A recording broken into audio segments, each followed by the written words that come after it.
তো চলে এলাম বিরিয়ানির সেকেন্ড পার্টটা করার জন্য।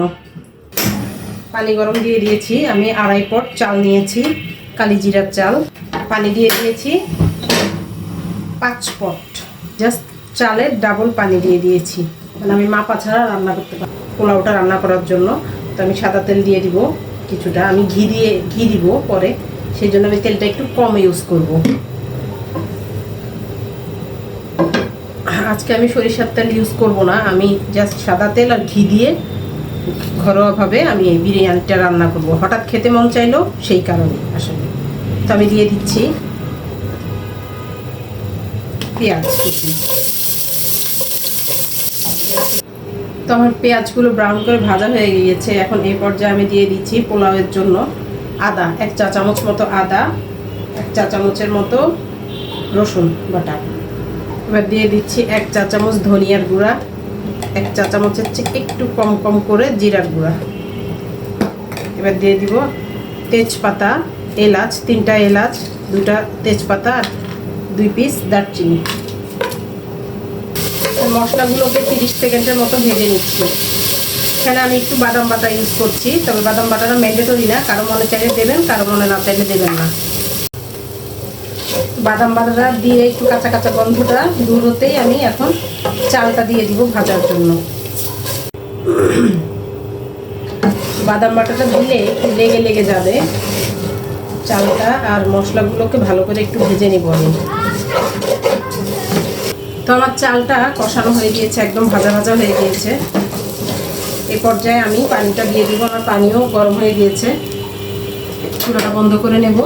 এই চালের চুলার আঁচটা একদম কমিয়ে দিয়েছি, কারণ গরম পানি দেওয়ার সাথে সাথে ফুটে গায়ে পড়ার সম্ভাবনা থাকে। আমি এটা সবসময় বলি রান্নার টাইমে।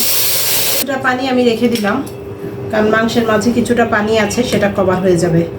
দিয়ে দিব স্বাদ মতো লবণ। এ পর্যায়ে আমি চুলার আঁচটাকে মাঝারি করে দিয়েছি, বা একটু ঢেকে রাখবো। প্রায় 5-6 মিনিট পর আমি ঘুরে আসলাম। তো আমি এখানে একটু কড়াইশুঁটি দিয়ে দিচ্ছি।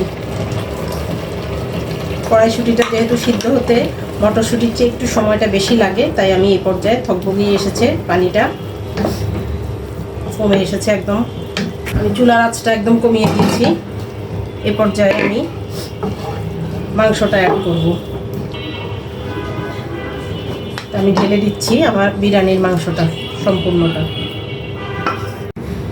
তো আমি সম্পূর্ণ মাংসটা এখানে ঢেলে দিয়েছি। এবার আমি ঢাকা দিয়ে অল্প আঁচে বসিয়ে রাখবো। 10 মিনিট পর ফিরে আসছি। তো এ পর্যায়ে আমি দেখি আমার কি অবস্থা। আমি কিছু কাঁচামরিচ ছিটিয়ে দিয়ে দিচ্ছি। এবার আমি একটু উল্টে পাল্টে মিশিয়ে দেব। মাংসতে চালে একদম মিক্স করে দিচ্ছি। তো আমি সব মিক্স করে দিয়েছি। এবার আমি আবার ঢেকে দেব, আসবো আরও 10 মিনিট পর। তো আমি এই পর্যায়ে আমার মোটামুটি সব 90% সেদ্ধ হয়ে গিয়েছে চাল। আর উল্টে পাল্টে দিয়ে বেরেস্তা দিব, একটু ঘি দিব, দিয়ে আর লাস্ট বারের মতো চাপে রেখে দিব, দমে রেখে দিব আমি। এই পর্যায়ে আমি গরম মশলাগুলো উঠিয়ে ফেলবো বড় বড়। এটা আপনারা করতেও পারেন, নাও করতে পারেন। আমার কাছে এই যে দারচিনি ভিতরে ভিতরে ঢুকে গিয়ে যে গন্ধটা, ওটা আমার কাছে পছন্দ হয় না আসলে। আমি আস্তে আস্তে বেছে ফেলি সব। এবার হচ্ছে আমি দিয়ে দিব আগে থেকে ভেজে রাখা বেরেস্তা, কিছুটা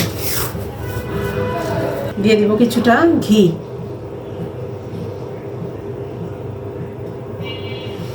তো এবার আমি এটাকে ফাইনালি একদম 20 মিনিটের জন্য চাপে রেখে দিব। আমার বিরিয়ানি রান্না ডান। ঘরোয়া বিরিয়ানি। চাইলে কেউ এটার মধ্যে একটু কেওড়া জল ছড়িয়ে দিতে পারেন, একদম পারফেক্ট ফ্লেভারের জন্য।